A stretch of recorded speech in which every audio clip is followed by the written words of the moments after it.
Hog Hunter 2021 is a short indie horror game made by Moth Interactive that you can download for free on Steam. And right off the bat, you really have nothing to lose trying it out if it's your sort of thing. By that I mean, if you like games where it's just you walking around the woods, listening to the satisfying snap of twigs under your footsteps, and anticipating the ways the games will try to scare you, then this game is right up your alley. Here's a look at the sort of atmosphere this game builds.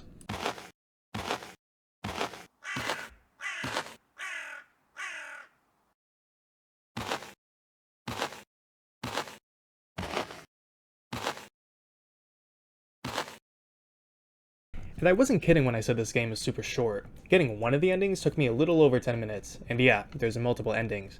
So if you beat the game once and want a reason to keep going, there you have it. But let's not get ahead of ourselves. Let's take a look at the start of the game, where we watch the nightly news and hear reports of rising bear sightings. But in the footage they show, it doesn't even look like there's a bear at all. It looks more like the totally legit Bigfoot footage you took with your upside down flip phone. But anyways, after this little cutscene, the game just sort of plops you down into the forest, and from there you're free to explore the surrounding area and, you guessed it, hunt some hogs. And this is where the game actually gets kind of weird. You see, once you come across some hogs and take your shot, you can walk over to your kill and claim them. Once claimed, a list of stats pop up such as the weight of the hog, the distance of your shot, and so on. You could even see the path your bullet took through the hog themselves. On top of that, once you head back to your truck and leave the level, the game ranks your hunt based off the amount of hog you killed, the quality of your kill, and the ratio of shots fired to targets hit. My point is, this game isn't really about hog hunting, and the developer knows this. Let me explain. I think the presence of all these aspects of typical hunting games makes the transition into horror that much more effective. The game uses the player's omniscient awareness that something about these woods isn't quite right to bring about a sort of uncanniness to the early gameplay that I think works well. And it doesn't take long for things to start escalating. Even on your first hunt, if you do enough exploring, you can come across this narrow pathway that leads into an isolated section of the forest. In this area, you'll start noticing your compass spinning around in all directions, sparking confusion as to what could be causing this. Moving further down this direction brings you to this cave with this weird floating hog mask inside that gives off a sort of supernatural vibe. If you decide to put it on, you get this sort of like X-ray vision that can pinpoint the hearts of the hogs around you, but more importantly, the mask reveals these sort of ritualistic markings all around the environment. I think using the mask for the first time and seeing these symbols does a good job at piquing the curiosity of the player.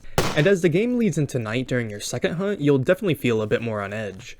Wearing the mask really feels like you're toying with something you shouldn't, and the woods themselves hint that there aren't just hogs roaming these lands. Trails of blood pop up throughout the environment, and if you decide to follow them, well, see for yourself.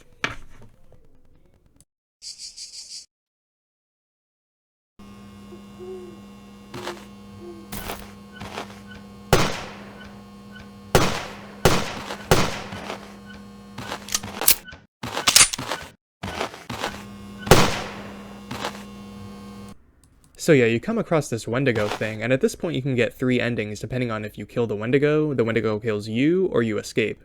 There's actually a 4th ending you can get where you just pack up your things and leave, but that one's pretty boring as you can imagine. Whichever ending you get determines which news broadcast pops up at the end of the game, correlating with the results of your playthrough. And yeah, that's pretty much Hog Hunter 2021. It's a short, fun game that doesn't overstay its welcome and actually has some cool little details. Like this moment, where you come across a dead hog, and if you use the mask, the heart's missing? It's a nice touch that implies maybe the Wendigo isn't just hunting for food, but killing for sport. It takes a sense of control away from the player as they realize that they aren't the only hunter around here, and they'll remember that as nighttime rolls around. But anyways, if you made it this far, thanks for watching, and see you next time.